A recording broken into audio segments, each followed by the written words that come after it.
Pada akhir tahun 1960-an, penduduk wilayah San Francisco di California dicekam ketakutan karena ada seorang pembunuh berantai misterius yang aktif meneror wilayah itu.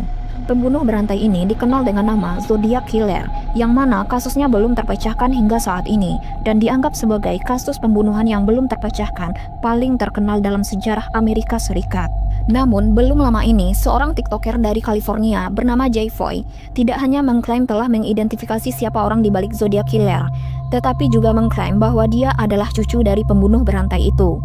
Foy mengungkapkan bahwa awalnya dia terkejut saat menggoogling nama kakeknya, yaitu Richard Hoffman, dan menemukan bahwa ada banyak teori di internet yang mengatakan bahwa kakeknya adalah Zodiac Killer. Dia juga melihat-lihat foto lama kakeknya yang berasal dari periode ketika Zodiac Killer masih aktif, dan menurutnya, kakeknya memiliki karakteristik yang sama dengan yang diberikan oleh saksi saat itu. Foy lebih lanjut menyebutkan bahwa kakeknya adalah seorang petugas polisi di Vallejo, California Utara. Ini berpotensi menjelaskan bagaimana pembunuh berantai terkenal itu bisa lolos dari penyelidikan polisi.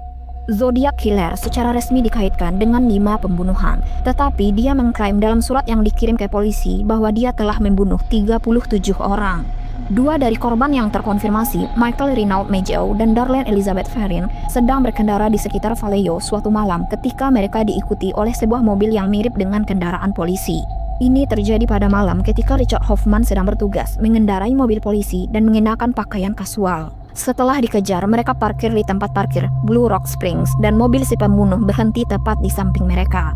Ia pun keluar dari kendaraannya dan Ferrin dilaporkan berkata, "Ya Tuhan, itu Richard, dia akan membunuh kita berdua." Pernyataan yang masuk akal karena Ferrin saat itu sedang selingkuh dengan seorang petugas polisi. TikToker Jay Foy juga menunjuk pada fakta bahwa kakeknya secara konsisten salah mengeja kata antil menjadi antil double L, sebuah kebiasaan yang banyak ditemui dalam surat-surat zodiak kepada polisi. Lebih lanjut lagi, Foy mengingatkan bahwa Cheri Bates yang diyakini sebagai korban pertama zodiak pindah ke wilayah San Francisco dari Nebraska seperti kakeknya. Peluang bahwa Cheri Bates familiar dengan identitas zodiak juga diperkuat dengan fakta bahwa sebuah puisi tentang pembunuhan ditemukan di bawah meja tempat Bates biasa belajar.